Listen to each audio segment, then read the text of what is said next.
ॐ नमो भगवते वासुदेवाय।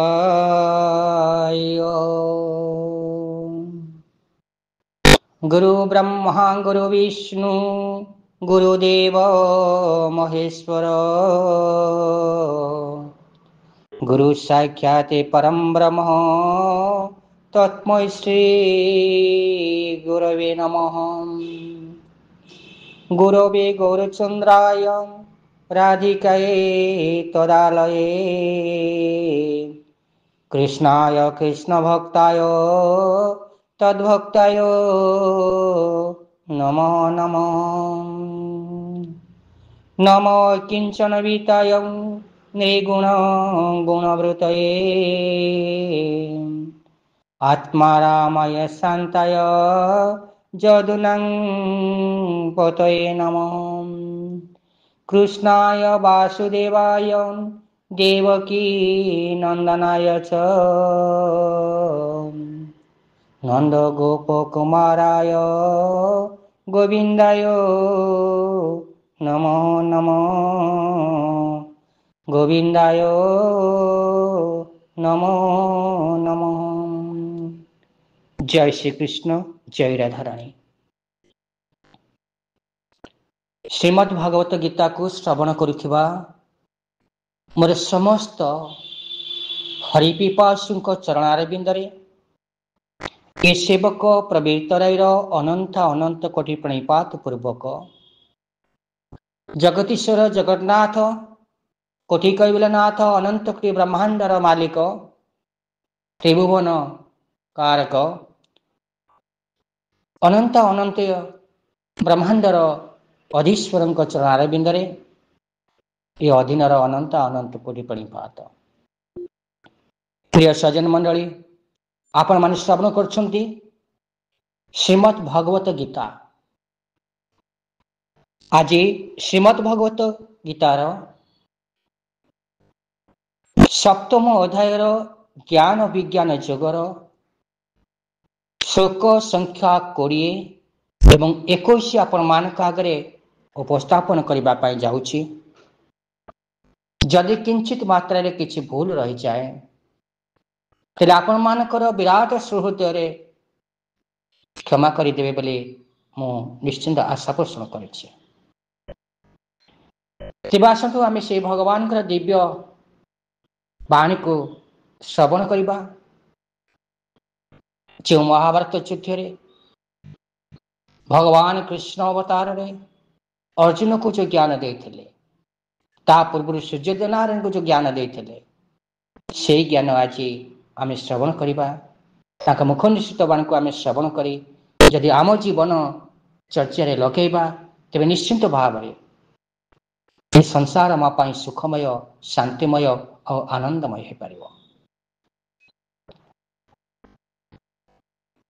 अथ श्रीमद् भागवत गीता सप्तम अध्याय ज्ञान विज्ञान योग श्री भगवान उवाच श्लोक संख्या 20 कामेंस्तें हृतज्ञानाः प्रपद्यन्ते अन्यां देवताः तं तं नियममास्ताय प्रकृत्यां नियतः स्वहा।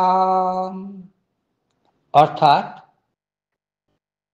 जो मानकर मन रे भौतिक कामना पशि विकृत होइछि से माने देवतांकर शरणापन्न हुंती एवं सेमानकर प्रकृति अनुଯାयी निर्दिष्ट पूजाविधि और नियम मान अनुसरण करती। व्यक्ति एक भूली जाउछि जे भगवान सर्वेश्वर सर्वनियंता जगेश्वर कृष्ण हंतु बा भगवान नारायण हंतु एमानकर आउ गोटे नाम अछि अंतर्जामी।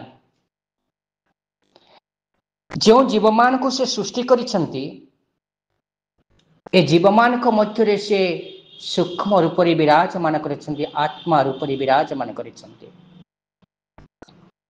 जीव कौन करुछि न करुछि, जीव कौन चिंतन करुछि चिंतन न करुछि, जीव कौन आशा करुछि ଏ କଥା ଜାଣିବା ପାଇଁ ତାଙ୍କୁ ଅଛପା ନାହିଁ।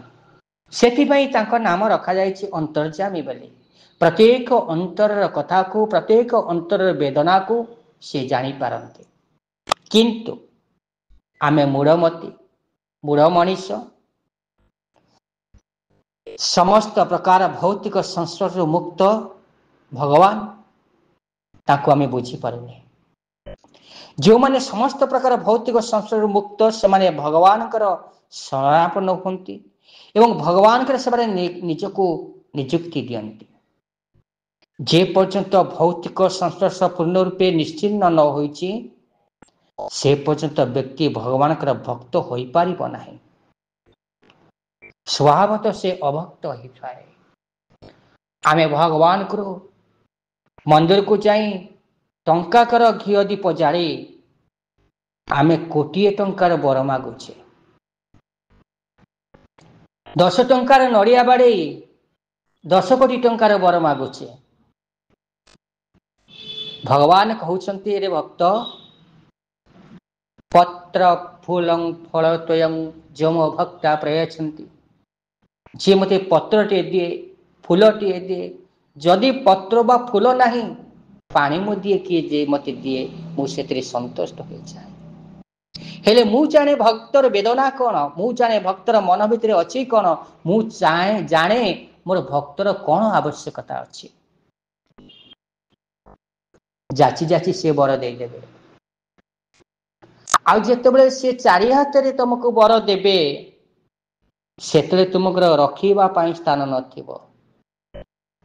ଆଉ ଯେତେବେଳେ ଅହଙ୍କାର ବଶତଃ କିଛି କର, ସେ ଚାରି ହାତରେ ଏମିତି ଭାବରେ ନେବେ ଯେ ତମେ ରୋକିବା ପାଇଁ ତମ ପାଖରେ ବଳ ନଥିବ। ତେଣୁ ଭୌତିକବାଦୀ ବ୍ୟକ୍ତିମାନେ ଭଗବାନଙ୍କୁ ଡାକିଲା ବେଳେ ଭଗବାନଙ୍କୁ ବର ମାଗନ୍ତି, ପ୍ରଭୁ ଏଇଟା ଦିଅ, ସେଇଟା ଦିଅ। ସ୍ୱଭାବତଃ ଏହା ରାକ୍ଷସ ପ୍ରକୃତି। ରାକ୍ଷସ ମାନେ ତପସାଧନ କରନ୍ତି ବଳଶାଳୀ ହେବା ପାଇଁ, ଧନଶାଳୀ ହେବା ପାଇଁ। ଯେପର୍ଯ୍ୟନ୍ତ ଆମ ମନ ମଧ୍ୟରୁ ସେଇ ଭାବ ସମ୍ପୂର୍ଣ୍ଣ ଭାବେ ଲୋପ ନ ହୋଇଛି, ସେ ପର୍ଯ୍ୟନ୍ତ ଆମେ ପୂର୍ଣ୍ଣ ଭକ୍ତ ହେଇପାରିବା ନାହିଁ। ତଥାପି ଯେଉଁମାନଙ୍କର ଭୌତିକ କାମନା ଅଛି ଏବଂ ଯେଉଁମାନେ ଭଗବାନଙ୍କର ଶରଣାପନ୍ନ ହୋଇଛନ୍ତି, ସେମାନେ ବାହ୍ୟ ପ୍ରକୃତି ଦ୍ୱାରା ବିଶେଷ ଆକୃଷ୍ଟ ହୁଅନ୍ତି ନାହିଁ। କାରଣ ସେମାନେ ଠିକ ଲକ୍ଷ୍ୟରେ ପହଞ୍ଚିଛନ୍ତି ବୋଲି ସେମାନେ ଭାବି ନିଅନ୍ତି। ଆଉ ଶ୍ରୀମଦ୍ ଭାଗବତରେ ଏହା ଅନୁମୋଦିତ ହୋଇଛି ଯେ ଯେଉଁ ବ୍ୟକ୍ତି ସମସ୍ତ ପ୍ରକାର ଭୌତିକ କାମନାରୁ ମୁକ୍ତ କିମ୍ବା ଭୌତିକ କାମରେ ପୂର୍ଣ୍ଣ ଥାଇପାରେ କିମ୍ବା ଭୌତିକ ସଂସ୍ପର୍ଶରୁ ମୁକ୍ତ ହେବା ନିମିତ୍ତ କାମନା କରିପାରେ କିମ୍ବା ଏକ ଶୁଦ୍ଧ ଭକ୍ତ ହୋଇପାରେ ଏବଂ ଭୌତିକ ଇନ୍ଦ୍ରିୟ ସୁଖଭୋଗ କାମନା ନ ଥାଇପାରେ, ଯେ ପର୍ଯ୍ୟନ୍ତ ସ୍ତରରେ ସେ ଥାଉନା କାହିଁକି, ସେ ବାସୁଦେବଙ୍କର ଶରଣାପନ୍ନ ହେବା ଉଚିତ ଏବଂ ତାଙ୍କର ପୂଜା କରିବା ଉଚିତ, ତାଙ୍କୁ ମନନ କରିବା ଉଚିତ, ଚିନ୍ତନ କରିବା ଉଚିତ। ଆଉ ଭାଗବତରେ ଏକଥା ମଧ୍ୟ କୁହାଯାଇଛି ଯେ ଅଳ୍ପ ବୁଦ୍ଧି ସମ୍ପନ୍ନ ଲୋକ ଯେଉଁମାନେ ଆଧ୍ୟାତ୍ମିକ ଭାବ ହରାଇଛନ୍ତି, ସେମାନେ ସେମାନଙ୍କର ଭୌତିକ କାମନା ଚରିତାର୍ଥ ନିମିତ୍ତ ଦେବତା ମାନଙ୍କର ଶରଣାପନ୍ନ ହୁଅନ୍ତି। ହେ ପ୍ରଭୁ, ଅମୁକ ଏଇ ଲୋକର 3 ତାଲା ପ୍ରାସାଦ ହେଇଛି, ମୁଁ କଣ ଏଇ କୁଡ଼ିଆରେ ଥିବି? ମୋ ପାଇଁ ଟିକେ ଗୋଟିଏ ପ୍ରାସାଦ ତୋଳି ଦିଅନ୍ତ ନାହିଁ? ହେ ପ୍ରଭୁ, ଅମୁକ ଏଇ ପୁଅ ଏତେ ଦାମିକିଆ ଗାଡ଼ି ଚଢୁଛି, ମୋ ପୁଅ ସାଇକେଲ ନେଇକି ଯାଉଛି, ପ୍ରଭୁ ମୁଁ ତୁମକୁ ପୂଜା କରୁଛି, ତୁମକୁ ଆଳତି କରୁଛି, ତୁମକୁ ଡାକୁଛି, ତୁମ ଆଗରେ ଭାଗବତ ପଢୁଛି, ଗୀତା ପଢୁଛି, ମତେ କଣ ଏତିକି ସଜେଇ ହୁଅନ୍ତେ ନାହିଁ? ମୋ ପୁଅ କଣ ଟିକେ ଭଲ ଗାଡ଼ି ଚଢନ୍ତା ନାହିଁ? ତେଣୁ ଏ ହେଉଛି ଅଳ୍ପ ସମ୍ପନ୍ନ ବ୍ୟକ୍ତି, ଯେଉଁମାନେ ପୂର୍ଣ୍ଣ ମାତ୍ରାରେ ଭଗବାନକୁ ଜାଣନ୍ତି ନାହିଁ ଭଗବାନ କିଏ ବୋଲି। ତେଣୁ ହିଁ ମୋର ସଚନ ମଣ୍ଡଳୀ, ହାତ ଯୋଡ଼ି ଆପଣଙ୍କୁ ମାନଙ୍କୁ ମୁଁ ନିବେଦନ କରୁଛି, ଆପଣ ମନ୍ଦିରକୁ ଯାଆନ୍ତୁ, ଓଷା ବ୍ରତ କରନ୍ତୁ, ଉପବାସ ରୁହନ୍ତୁ, केवल मंगल कामना करंतु, प्रभु आपणकर मंगल हो। सेइथिपाई तो आमे कहू, जगन्नाथ स्वामी नयन पथगामी भव तुमे जय जगन्नाथ। आमे जगन्नाथंकर जय गान कराऊ काहींकी ना, तांकर जय हेले से भक्तंकर जय करिवे। आमे जेते भगवान को थरी चिंतन करिबा, भगवान आम पाई चारिथर चिंतन करिवे। साधारणतः यदि एई प्रकार लोक भगवान के निकट को जानती नहीं, कारण से निर्दिष्ट गुण अधीन होइथांती एवं सेथिपाई से विभिन्न देवतांकर पूजा करती। आज मु जगन्नाथ को पूजा करी, काली मंगला को पूजा करी, काली शारदा को पूजा करी, मु शारदा को पूजा कले मु विद्या प्राप्त हेबी, गणेश को पूजा कले विद्या प्राप्त हेबी, लक्ष्मी को पूजा कले धन प्राप्त हेबी। एहीपरि भाव जो मनोभाव रहे, ए पूजा विधि नियम पालन करी से माने संतुष्ट हुंती। देवता पूजन माने क्षुद्र क्षुद्र कामना बशवर्त होइथांती एवं किंपरि अंतिम लक्ष्य स्थल रे पहुंचेब से ताहा जानती नहीं। किंतु भगवान एक भक्त कदापि पथभ्रष्ट हुए नहीं। आमे जानिछे जदि गोटे वृक्षर मूल को भगवान धरा जाए, वृक्षर डाल पोशाक को देवता मान को धरा जाए, वृक्षर पत्र मान को देवादी देव मान को धरा जाए, तेरे आमे पानी कोठी देले चले वृक्ष बंचिब? पत्र रे देले वृक्ष बंचिब कि ना? गछर कांडरे देले जल वृक्ष बंचिब कि? कले ना। ताले जल कोठी दबा ना गछ मूले दबा? गछ मूले जदि आमे पानी दबा तेबे सारा वृक्ष को ए जल संचारित हब। सेहीपरि भावरे आमे जी परम पुरुष परमात्मा जगेश्वर भगवान को डाकिबा, ते भगवान को देहरे समस्त देवादेवी अछंती। तेणु भगवान संतुष्ट हेले सब देवता माने संतुष्ट हेबे, भगवान खुशी हेले सब देवता माने खुशी हेबे, भगवान वर प्रदान कले सबु से वर प्रदान करिवे। किंतु भगवान कर एक भक्त कदापि पथभ्रष्ट होई न थाए, जे प्रकृति जगेश्वर को जगन्नाथ को जानी थाए। विभिन्न उद्देश्य पूर्ण निमित्त विभिन्न देवादेवी को पूजा करने विधि वैदिक साहित्य दिया जाइछि। आ जो माने भगवान भक्त नुहंती से माने भावंती जे केतेक निर्दिष्ट उद्देश्य साधन निमित्त देवता पूजा करणीय एवं यही संपर्क रे देवता माने भगवान उत्कृष्ट अटंती। तेणु जो देवता को तुम्हें डाकिब, विद्यादाता को डाक, सरस्वती की डाक, काली की डाक, मंगला को डाक, मां लक्ष्मी की डाक, एमाने वर प्रदान करि पारंती स्वाधीनता पाखरे नाही। एमाने प्रभु को ठारू अनुमति नहीं ही वर प्रदान करते। तेणु भगवान देवता मान होचंती माध्यम। आमे देवता मान को पूजा कले भगवान ही पूजा पाइबे। ठीक जो देवता को संतुष्ट कले भगवान संतुष्ट हेबे, कारण भगवान के देहरे देवता अछंती। किंतु जदि मरिबा बड़ डाक्तर हाथ रे मरिबा। तेणु जदि डाकिबा से प्रभु को डाकिबा, कारण से लक्ष्मी, से दुर्गा, से काली, से गणेश, से सरस्वती, से सबू। तेणु भगवान को से भगवान कर शरणापन हवा पाई, तांकरी सेवा करिबा पाई, तांकरी शरणापन हवा पाई, तांका नाम को जप करिबा पाई, तांका महिमा को गान करिबा पाई भगवान कहउछ।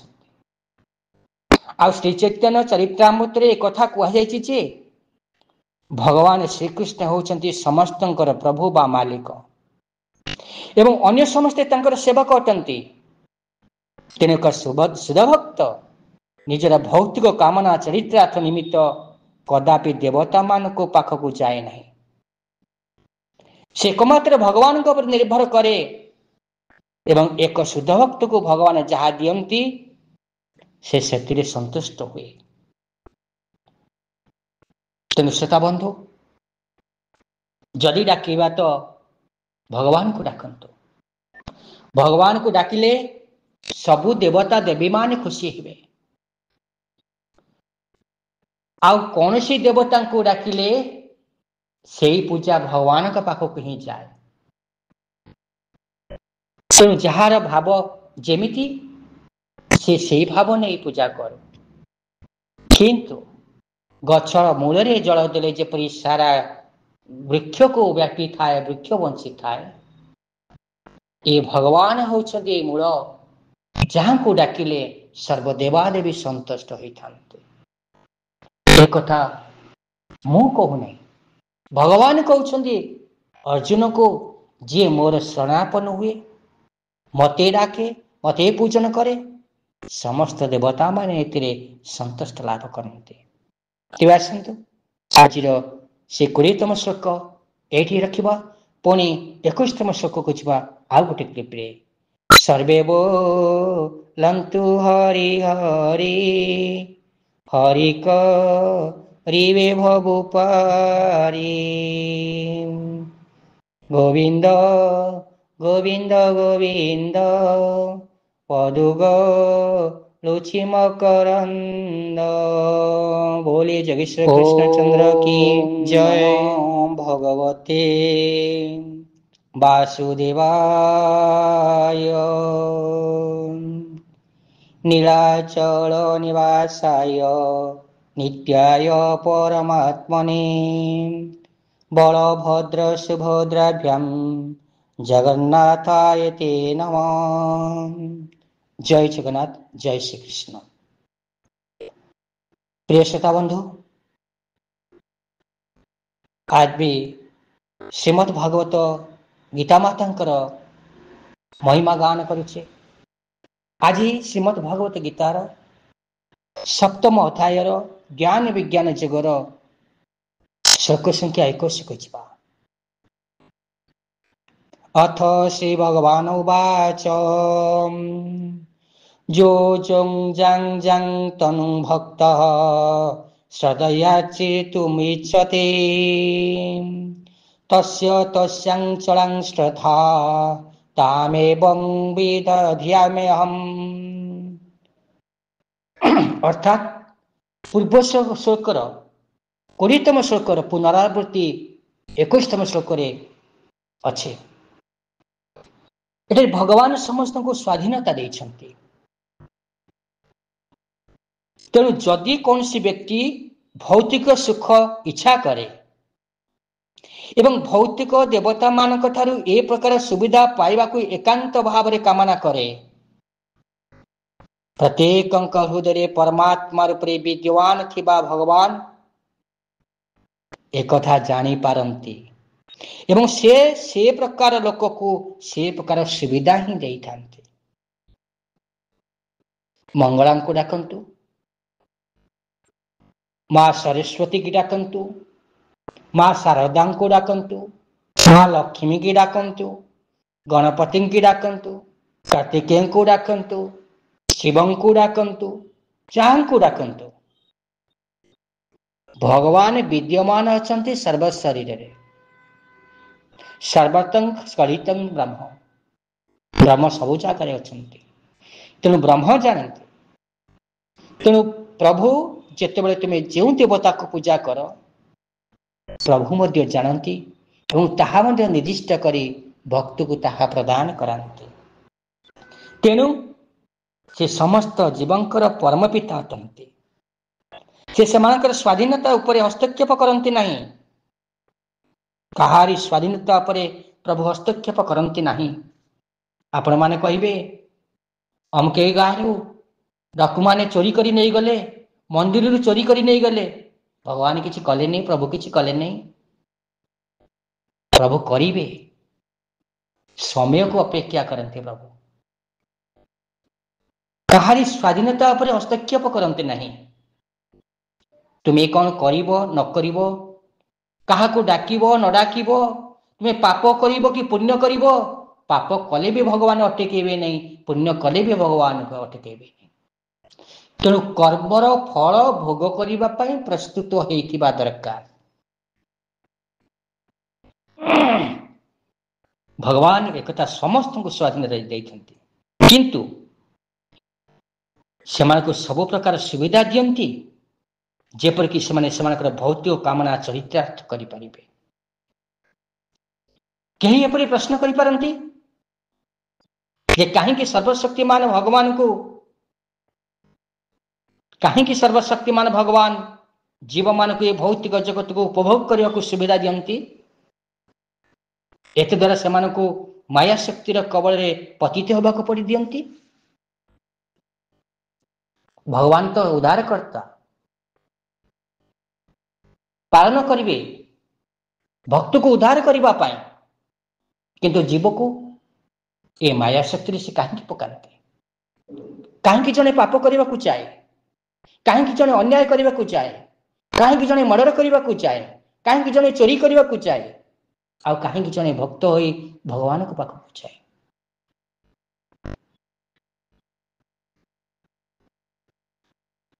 ଏହାର ଉତ୍ତର ହେଉଛି, ଯଦି ପରମାତ୍ମା ରୂପରେ ଭଗବାନ ଏ ପ୍ରକାର ସୁବିଧା ନ ଦିଅନ୍ତି, ତେବେ ସ୍ୱାଧୀନତାର ମାନେ କିଛି ରହିବ ନାହିଁ, ଗୋଟେ ବନ୍ଧନ ରହିଯିବ। ତେଣୁ ସେ ପ୍ରତ୍ୟେକକୁ ପୂର୍ଣ୍ଣ ସ୍ୱାଧୀନତା ଦେଇଛନ୍ତି, ଯେପରି ବ୍ୟକ୍ତି ଇଚ୍ଛା କରେ। କିନ୍ତୁ ତାଙ୍କର ଅନ୍ତିମ ଉପଦେଶ ଆମେ ଭଗବତ ଗୀତାରେ ପାଉ। ବ୍ୟକ୍ତି ସବୁ ତ୍ୟାଗ କରି ପୂର୍ଣ୍ଣ ରୂପେ ତାଙ୍କ ଶରଣରେ ଆସିଯିବା ଉଚିତ, ତାହା ହିଁ ମାନବକୁ ସୁଖୀ କରାଇବ। ମଣିଷ ମାରୁ, ଚୋରି କରୁ, ଡକାୟତି କରୁ, ଏଥିରେ ମନା ନାହିଁ। ପର ମୁହୂର୍ତ୍ତରେ ଯଦି ସେ ନିଜକୁ ବିଚାର କଲା, ଚିନ୍ତନ କଲା ତା ପାପକୁ, ଆଉ ଏ ପାପରୁ ମୁକ୍ତ ହେବା ପାଇଁ ସ୍ୱଇଚ୍ଛାରେ ପ୍ରଭୁଙ୍କ ଚରଣରେ ନିଜକୁ ସମର୍ପଣ କରିଦେଲା, ସେ ପ୍ରଭୁ ତାକୁ ସମସ୍ତ ପାପରୁ ମୁକ୍ତ କରି କ୍ଷମା କରିଦିଅନ୍ତି। ଜୀବ ଦେବତା ଉଭୟ ଭଗବତ ଇଚ୍ଛାର ଅଧୀନ ଅଟନ୍ତି। ତେଣୁ ଜୀବ ନିଜ ଇଚ୍ଛା ଅନୁଯାୟୀ ଦେବତା ପୂଜା କରିପାରିବ ନାହିଁ, କିମ୍ବା ଦେବତା ଭଗବାନଙ୍କ ଇଚ୍ଛା ବିନା କୌଣସି ପ୍ରକାର ବରଦାନ କରିପାରିବେ ନାହିଁ। ଆପଣ ଯାହାକୁ ଡାକନ୍ତୁ, ସରସ୍ୱତୀଙ୍କୁ ଡାକନ୍ତୁ, ମା ଲକ୍ଷ୍ମୀଙ୍କୁ ଡାକନ୍ତୁ, ଗଣେଶକୁ ଡାକନ୍ତୁ, ମା ବାଗ୍ବାଦିନୀ ଶାରଦାଙ୍କୁ ଡାକନ୍ତୁ, ସେ ଦେବତା ମାନଙ୍କର ଅଧିକାର ନାହିଁ ନିଜ ଇଚ୍ଛାରେ ଆପଣଙ୍କୁ ମାନଙ୍କୁ ବର ପ୍ରଦାନ କରିବା। ଭଗବାନଙ୍କ ବିନା ଇଚ୍ଛାରେ କୌଣସି ପ୍ରକାର ବର ପ୍ରଦାନ ସେମାନେ କରିପାରିବେ ନାହିଁ। ଏପରି କଥିତ ଅଛି ଯେ ଭଗବତ ଇଚ୍ଛା ବିନା ଘାସ ପତ୍ରଟି ସୁଦ୍ଧା ହଲି ପାରିବ ନାହିଁ। ସାଧାରଣତଃ ଭୌତିକ ସାହିତ୍ୟର ଉପଦେଶ ଅନୁଯାୟୀ ଯେଉଁ ଲୋକମାନେ ଭୌତିକ ଜଗତରେ ଦୁଃଖ ପାଇଥାନ୍ତି, ସେମାନେ ଦେବତାଙ୍କ ମାନଙ୍କ ପାଖକୁ ଯାଆନ୍ତି। କାହିଁକି ଦୁଃଖ ପାଆନ୍ତି? ନା ଭକ୍ତମାନେ ବେଶୀ ଦୁଃଖ ପାଆନ୍ତି। ମୁନି ଋଷିମାନେ ଭଗବାନଙ୍କୁ ତପସାଧନ କରୁଥିବା ବେଳେ, ଜଙ୍ଗଲରେ ଫଳମୂଳ ଆହାର କରି ରହୁଥିଲା ବେଳେ, ରାବଣ, କୁମ୍ଭକର୍ଣ୍ଣ ଆଦି ରାକ୍ଷସ ମାନେ ଐଶ୍ୱର୍ଯ୍ୟ ଭୋଗ କରନ୍ତି, ବଡ଼ ଉଆସରେ ରହନ୍ତି, ଭଲ ଭଲ ଖାଦ୍ୟ ଖାଆନ୍ତି, ସୁନାଳଙ୍କର ପରିଧାନ କରନ୍ତି। ଆଉ ଭକ୍ତମାନେ ଦୁଃଖ ପାଆନ୍ତି। ଭକ୍ତମାନେ ଦୁଃଖ ପାଇବା ସ୍ୱାଭାବିକ, କାରଣ ନିୟମ ଭିତରେ ସେମାନେ ଯାଆନ୍ତି, ପ୍ରଭୁଙ୍କର ଜୀବନ ଧାରା ନିୟମ ଭିତରେ ଯାଆନ୍ତି। କୌଣସି ବ୍ୟକ୍ତି କୌଣସି ନିର୍ଦ୍ଦିଷ୍ଟ କାମନା ପୂର୍ତ୍ତି ନିମିତ୍ତ ନିର୍ଦ୍ଦିଷ୍ଟ ଦେବତାଙ୍କୁ ପୂଜା କରିପାରେ। ଉଦାହରଣ ସ୍ୱରୂପ, ରୋଗୀକୁ ରୋଗରୁ ମୁକ୍ତ ହେବା ପାଇଁ ସୂର୍ଯ୍ୟ ପୂଜା କରିବାକୁ ନିର୍ଦ୍ଦେଶ ଦିଆଯାଇପାରେ। ବିଦ୍ୟା ଲାଭ କରିବାକୁ ଇଚ୍ଛା କରିଥିବା ବ୍ୟକ୍ତି ବିଦ୍ୟାଦାତ୍ରୀ ଦେବୀ ସରସ୍ୱତୀଙ୍କୁ ପୂଜା କରିପାରେ। जो व्यक्ति सुंदर स्त्री पाइबा को इच्छा करे से शिव स्त्री उमा को पूजा करि पारे। यही प्रकार शास्त्र रे विभिन्न देवादेवी निमित्त विभिन्न पूजा विधि अच्छी। जेनु एक निर्दिष्ट जीव एक निर्दिष्ट भौतिक सुविधा उपभोग करने को चाहे से भगवान ताकू सही प्रकार प्रेरणा दियंती।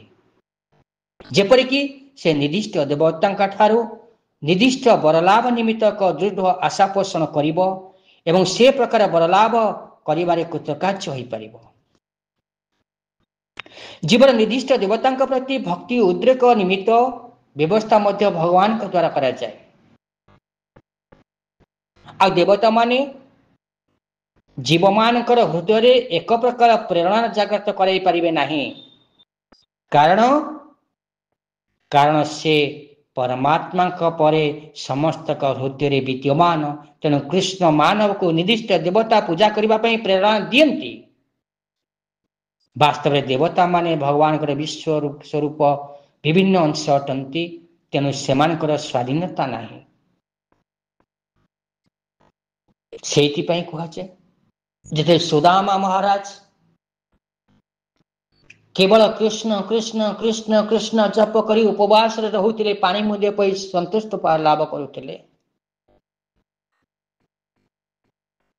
इस परिशेष रे भगवान ताको समस्त सुख सुविधा ऐश्वर्य भी प्रदान करते। तेणु सबु वरदाता होउछन सर्वेश्वर जगतर कर्ता परमेश्वर परम पिता। जदि कौन सी निर्दिष्ट वस्तु प्राप्त हवा पाई चाहती तो निर्दिष्ट देवता को पूजा करंतु।